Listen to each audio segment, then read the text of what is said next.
The massive research vessel Quantum Dawn drifted silently through the darkness of space. Inside the ship's main control room, Captain James Walker stood with his hands clasped behind his back, watching the strange blue planet grow larger on the main screen.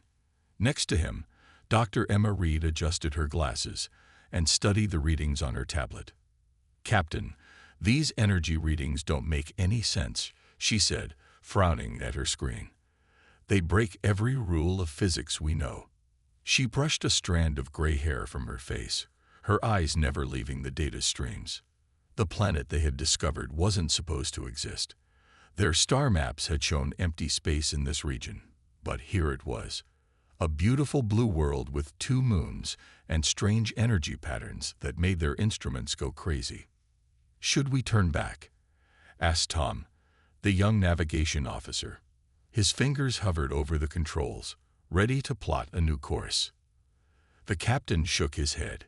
"Humanity didn't come this far by running away from things we don't understand. Take us closer, but carefully." As they entered the planet's orbit, their communication system suddenly came alive with voices speaking perfect English. Dr. Reed nearly dropped her tablet in surprise. "Unknown vessel, you have entered the airspace of Haven. Identify yourselves, or face the consequences of trespassing." The captain stepped forward. "This is Captain James Walker of the Earth research vessel Quantum Dawn. We come in peace and wish to establish contact." There was a long pause before the reply came. "Proceed to the following coordinates for landing. Any deviation will be seen as hostile action." The landing zone turned out to be a massive clearing surrounded by what looked like crystal towers that seemed to float in the air. As the ship touched down, the crew saw people gathering around their landing site. They wore flowing robes and carried staffs that glowed with different colors. "Remember the first contact protocols," the captain told his crew as they prepared to exit. "No weapons. Dr. Reed, you're with me." As they stepped out of the ship, the air smelled like flowers and ozone. A tall man with white hair and a staff that crackled with energy stepped forward from the crowd. "I am Marcus, Grand Sage of Haven," he said. "You are the first visitors we have had from beyond our world. How did you find us?" Dr. Reed stepped forward, her scientific curiosity overwhelming her caution. "Your planet wasn't on any of our charts. It's as if it just appeared out of nowhere. And the energy readings we're getting are impossible according to our understanding of physics." Marcus smiled and raised his staff. A ball of pure fire appeared above it, floating in the air. Several crew members gasped. "Perhaps your physics needs to expand its understanding," he said. "What you call impossible, we call magic." To demonstrate his point, Marcus waved his hand, and the fireball transformed into a shower of ice crystals that danced in the air before vanishing. The captain kept his composure, though his eyes widened slightly. "On Earth, we have stage magicians who perform tricks like that using technology and misdirection. Is this something similar?" In response, Marcus pointed his staff at a nearby rock the size of a car. It rose smoothly into the air and hovered there. "This is no trick, Captain Walker. This is the fundamental power that shapes our world. We are the mystics, and we have spent thousands of years learning to channel the natural energies of Haven." Dr. Reed had pulled out her scanner and was taking readings. "Captain, that rock is actually levitating. There's no hidden technology, no energy beam holding it up. It's as if the basic forces of nature are being rewritten." Marcus lowered the rock gently back to the ground. "Your instruments and machines are interesting toys, but they are nothing compared to the power we wield. Still, we are curious about your people. We will allow you to establish a small research station here, under our supervision." The captain and Dr. Reed exchanged glances. They both knew this discovery would change everything humanity thought they knew about the universe. Here was a civilization that had taken a completely different path to power and knowledge. "We gratefully accept your offer," the captain said. "I believe both our peoples have much to learn from each other." Little did either side know just how true those words would prove to be. 3 weeks after landing on Haven, The human research team had set up their base camp near the crystal towers. Dr. Reed spent her days taking measurements and running tests, trying to understand how the Mystics' powers worked. The captain had returned to the ship with most of the crew, leaving behind a small science team. One morning, as Dr. Reed calibrated her instruments, a group of Mystics gathered nearby. They were practicing their skills, throwing balls of fire and ice between them like children playing catch. Some of the younger Mystics kept glancing at the human camp and laughing. "Your machines look very weak compared to our powers," said one young Mystic named Robert. He created a lightning bolt that danced between his fingers. "Why waste time with all these complicated devices?" Dr. Reed smiled patiently. She had gotten used to their taunts. "Would you like to see what our technology can do?" she asked. Robert and his friends moved closer, curious despite themselves. Dr. Reed walked to a large metal container that her team had set up. Inside was one of their most advanced plasma containment units. "This is how we control energy using science," she explained, pressing several buttons. A ball of brilliant blue plasma formed in the chamber, floating in perfect stability. "This is not magic. This is hydrogen atoms being stripped of their electrons and held in place by magnetic fields." "That's just a small light," Robert said, unimpressed. He raised his hand and created a fireball twice the size of Dr. Reed's plasma ball. "See, much bigger and more powerful." Dr. Reed adjusted some controls. The plasma ball grew smaller, but began to glow much more intensely. "Size isn't everything," she said. "The temperature of this plasma is hotter than the surface of a sun. Your fireball is impressive, but it's just burning air. This is matter transformed into a fourth state." Marcus, the Grand Sage, had been watching from a distance. He walked over, his face serious. "You claim your science is equal to our magic. Then perhaps we need a proper demonstration." He raised his voice so everyone could hear. "I challenge your people to prove the worth of your methods. 3 days from now, we will hold a contest of power." Word of the challenge spread quickly. Captain Walker returned from the ship with more equipment and personnel. The human team worked day and night, setting up their most advanced technology. On the morning of the challenge, hundreds of Mystics gathered in a large field. They had created grand stands out of thin air, floating platforms that held the excited crowd. The human team had brought out their largest plasma containment unit, along with several other devices. The Grand Sage spoke first. "We will show you true power." He raised his staff, and 20 other Mystics raised theirs as well. Together, they created a massive storm above the field.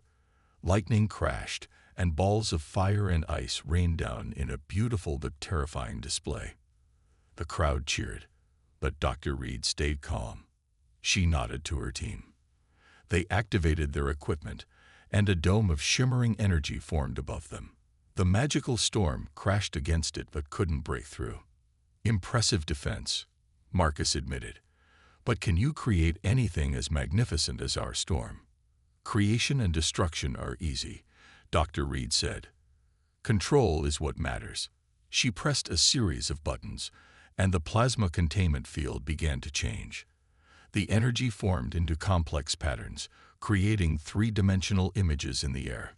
A perfect replica of Haven's solar system appeared, with every planet and moon in the correct orbit. "This is what science offers," she explained. "Not just power, but precision, understanding, the ability to shape energy and matter in exactly the way we want." The Mystics watched in silence. For the first time, some of them began to look interested rather than dismissive. Even Robert stepped closer to study the miniature solar system floating in the air. Marcus stroked his chin thoughtfully.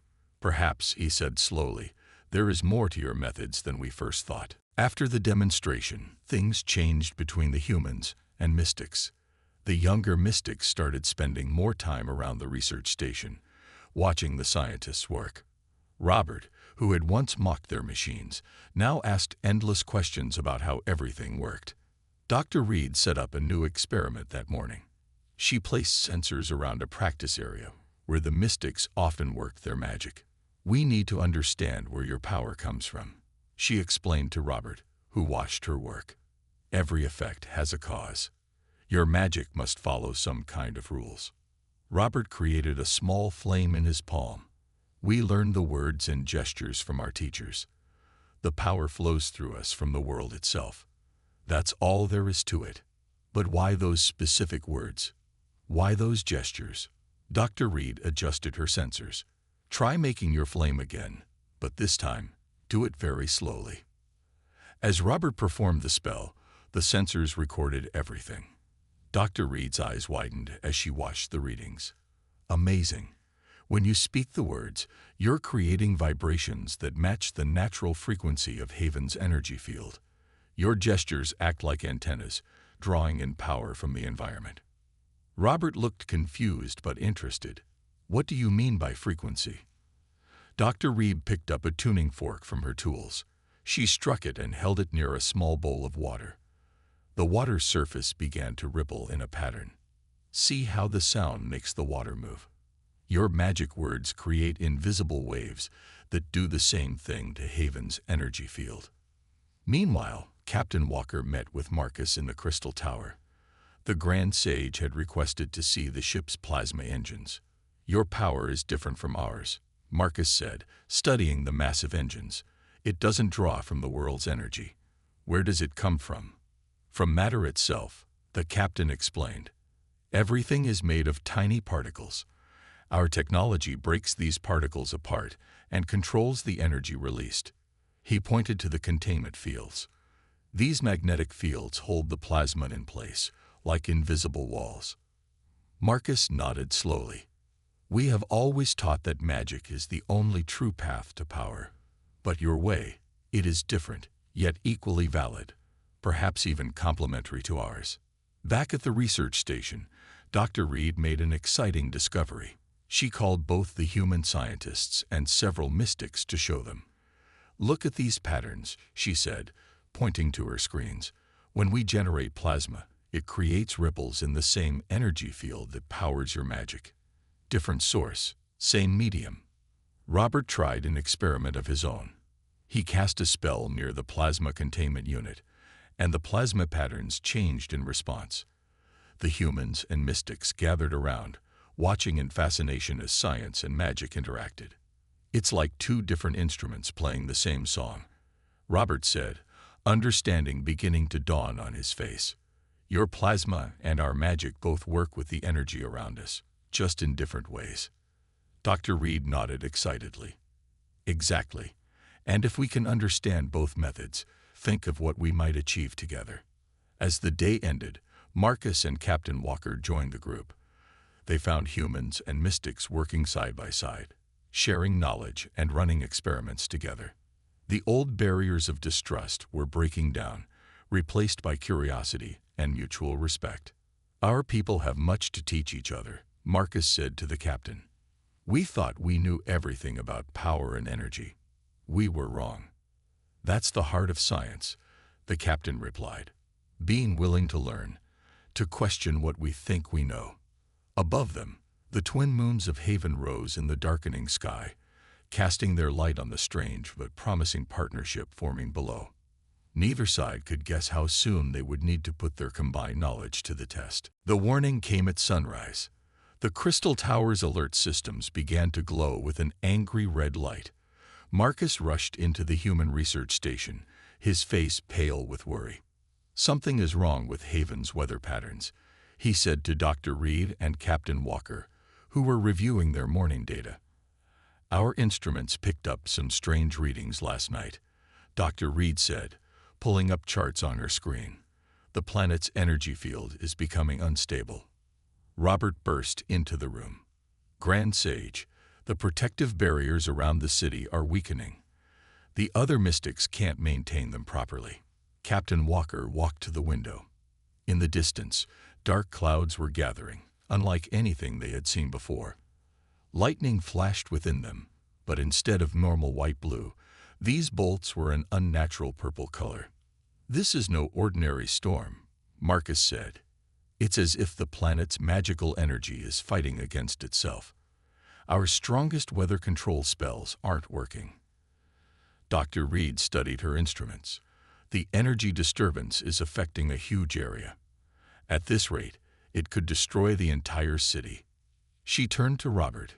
Show me exactly how you create your protective barriers. Robert raised his hands and spoke the magical words. Dr. Reed's sensors recorded everything. Just as I thought, she said. The storm is generating interference patterns that cancel out your magic. It's like two waves crashing into each other and canceling themselves out. Can your science help us? Marcus asked, setting aside all his previous doubts about human technology. Maybe, Dr. Reed said, but we'll need to work together. Captain, we need the ship's main plasma generators. The captain nodded and spoke into his communicator, ordering his crew to prepare the equipment. Outside, the storm grew stronger. Buildings in the Crystal City began to shake. Groups of mystics stood on floating platforms, desperately trying to maintain their protective spells against the growing chaos. The storm is feeding on our magic, Robert realized, watching the barrier spells fail one by one. Every time we try to fight it, it gets stronger. Dr. Reed worked quickly with her team, setting up plasma containment fields around the city. If we can't stop the storm, maybe we can redirect it, she said.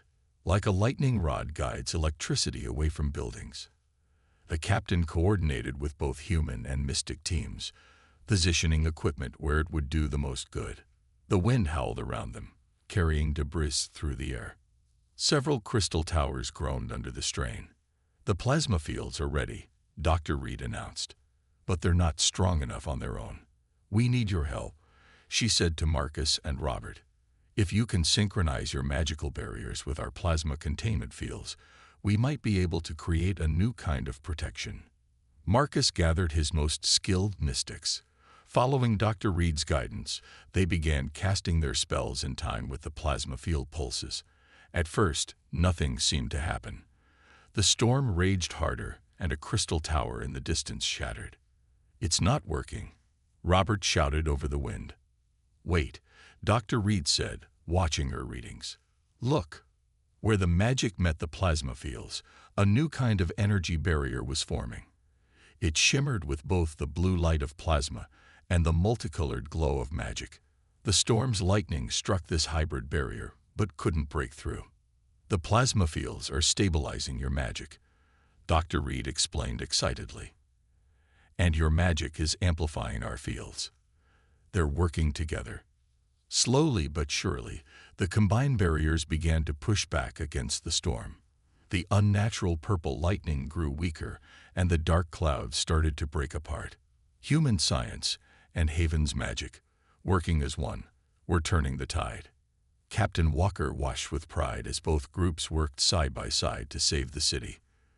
This, he said to Marcus, is only the beginning of what we can achieve together. The day after the great storm, humans and mystics gathered in the largest crystal tower to understand what they had created.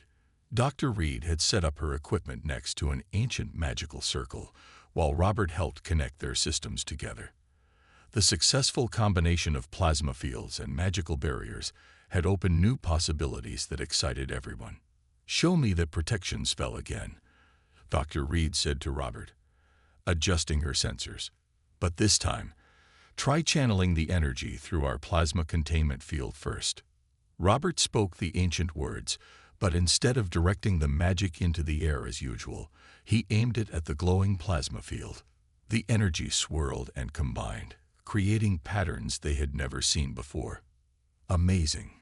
Dr. Reed checked her readings. The plasma field isn't just holding your magic, it's making it more efficient. You're using less energy to create stronger effects. Captain Walker watched from nearby as more mystics came forward to try this new approach. Each attempt taught them something new about how the two powers could work together. Even Marcus spent hours practicing with the combined systems, his earlier doubts about technology completely forgotten. The old books speak of magic as the voice of nature, Marcus said, studying the swirling patterns of plasma and magical energy. Perhaps your science is like a translation tool, helping us speak that language more clearly. Dr. Reed nodded excitedly. And your magical knowledge is teaching us new things about plasma behavior. Look at this. She pointed to her screen, showing how the magical energy changed the plasma structure. We never knew plasma could form these kinds of stable patterns. This could revolutionize our energy technology back on Earth. Robert had been quietly working on something in the corner. Dr. Reed, he called out, I think I found something interesting. He had drawn a new kind of magical circle, but instead of traditional symbols, he had added elements from the plasma containment system diagrams. Let me try something, he said. When he activated his magic this time, it flowed through the hybrid circle in a completely new way. The energy was more focused, more controlled than anything they had seen before. It's like the difference between shouting and speaking clearly, Robert explained. Before, we were just pushing magic out into the world. Now we're guiding it with precision. Word spread quickly through the city. More mystics came to learn this new way of working with magic. The human scientists shared their knowledge of plasma physics, while the mystics taught them about the natural energy fields of Haven. Together, they began creating new devices that combined the best of both worlds. Dr. Reed spent long hours documenting everything they learned. This isn't just about power, she told the captain. It's about understanding. Each of our peoples found half of the truth. Only by working together can we see the whole picture. Marcus agreed. We thought magic and science were opposites, but they're more like two sides of the same coin. Different ways of working with the same universal forces. As the sun set that evening, the city glowed with a new kind of light. Crystal towers now housed plasma containment fields, their magic enhanced by human technology. The defensive barriers around the city were stronger than ever, powered by both science and sorcery working in perfect harmony. Captain Walker stood with Marcus at the top of the highest tower, watching their people work together below. A week ago, your people thought our technology was worthless, he said, and my people would have said magic was impossible. And now? Marcus asked with a smile. Now we know better, the captain replied. Together, we're stronger than either of us could be alone. The time had come to protect Haven permanently from storms like the one that had nearly destroyed the city. For 3 days straight, humans and mystics worked together to build a new kind of weather control system that no one had ever seen before. Dr. Reed stood in the central control room, surrounded by both magical circles and computer screens. Robert worked beside her, drawing energy patterns in the air while checking the plasma containment readings. They had come a long way from their first awkward meetings. The network is ready, Captain Walker reported. He pointed to a map showing the 12 plasma towers they had built around the city. Each tower combined human technology with magical enhancement crystals created by the mystics. All magical channels are prepared, Marcus added. He had organized teams of mystics at each tower, ready to link their powers with the plasma fields. We've never attempted magic on this scale before. Dr. Reed checked her calculations one final time. The plasma fields will create a network shape exactly like Haven's natural energy patterns, she explained. When your magic flows through it, it should create a permanent protective system that works with the planet's own forces instead of fighting them. Robert looked nervous but excited. Like creating a new river to guide the flow of energy, he said, instead of building walls to block it. They began the activation sequence. At each tower, mystics started their spells while human technicians powered up the plasma generators. Dr. Reed watched the energy readings carefully. Everything had to be perfectly balanced. Power levels rising, Captain Walker reported. All towers are running smoothly. The sky above Haven began to change. Where the old magical barriers had been invisible, now they could see streams of energy flowing between the towers. Blue plasma light mixed with the multicolored glow of magic, creating a beautiful aurora above the city. Energy field is stable, Dr. Reed announced. Ready for the final step. She turned to Marcus and Robert. Now we need the linking spell. This was the most dangerous part. Marcus and Robert stood in the center of a newly designed magical circle. It combined ancient symbols with patterns based on plasma wave equations. They began to speak the words that would bind the whole system together. The air hummed with power. Through the windows, they could see the entire network of towers beginning to pulse in sync. The aurora above grew brighter, its patterns becoming more organized. "Something's wrong," Robert suddenly said. "The power flow is too strong." Dr. Reed rushed to her controls. "The plasma fields are amplifying the magic more than we expected. We need to balance it quickly."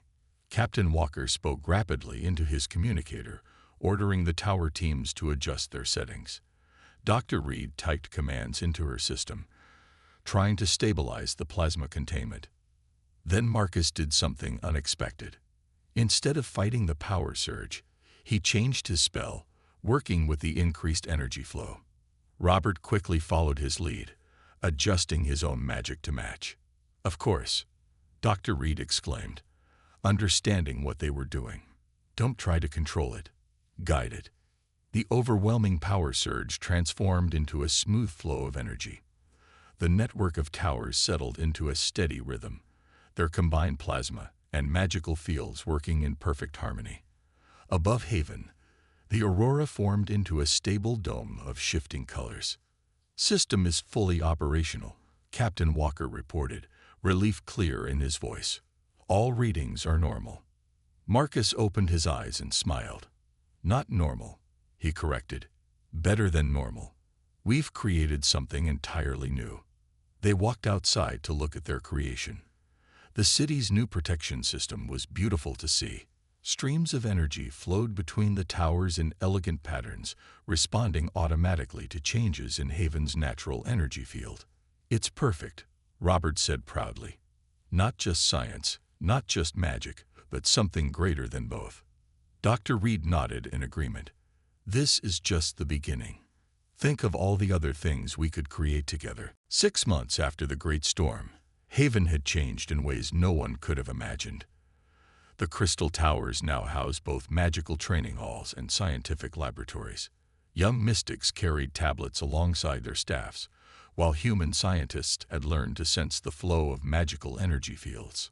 Dr. Reed walked through the newly built research center, where she saw Robert teaching a group of human scientists about energy manipulation. He created a small magical flame, then used a plasma containment field to shape it into complex patterns. "The key is understanding that both systems work with energy," Robert explained to his students. "Magic feels it, science measures it, but it's all connected." In another room, Captain Walker met with Marcus to discuss the latest developments. The success of their combined technology had led to new projects across Haven. "The farming communities want to adapt our weather control system for their fields," Marcus said, showing a map with glowing markers. "They think combining irrigation systems with water magic could double their crop yields."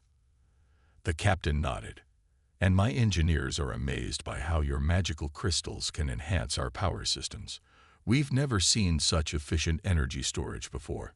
Outside the research center, a group of children played in the courtyard. Some were from Earth, others from Haven, but they didn't see any difference between using small plasma toys or practicing simple magic tricks. To them, it was all just different ways to understand the world. Dr. Reed found Robert in her laboratory later that day. He was studying the latest data from their experiments. "Remember when I thought your machines were just toys?" he asked with a laugh. "And I thought magic was just tricks and illusions," she replied, smiling. "We've both come a long way." The biggest change was visible in the city itself. The new weather control system had not only protected Haven from storms, but had made the whole region more prosperous. Fields grew better crops, the air was cleaner, and the flow of natural energy was stronger than ever. Marcus called a meeting that evening in the Grand Hall. Representatives from both Earth and Haven gathered to hear about the next phase of their cooperation. "Today, we approved the creation of the first Human Mystic Research Institute," Marcus announced. "A place where our peoples can learn from each other and develop new ways to combine our knowledge." Dr. Reed stood up to speak next. Our first major project will be adapting these hybrid technologies for use on other worlds. Imagine being able to help planets with unstable weather patterns or energy problems. The captain added, "The Quantum Dawn will lead the first mission next month. We've already had requests from 3 other colonies for help with their environmental systems." Robert sat in the audience, thinking about how much had changed. He looked at his tablet, then at his staff, symbols of the 2 traditions that had learned to work together. A young human girl sitting next to him watched in fascination as he created a small light show, combining magical sparks with a miniature plasma field. "Can you teach me to do that?" she asked eagerly. "Of course," Robert replied. "But first you'll need to learn both the scientific principles and the magical techniques. They work best when you understand both." As the meeting ended, Dr. Reed walked with Marcus to the top of the highest tower. The city spread out below them, glowing with the combined light of science and magic working in harmony. "We thought we had to choose between the old ways and the new," Marcus said. "Instead, we found something better, a way to have both." Dr. Reed watched a group of students leaving the research center, their excited voices carrying up to the tower. "That's the real discovery we made here," she said. "Not just how to combine plasma and magic, but how to combine different ways of thinking. The future belongs to those who can see the value in both."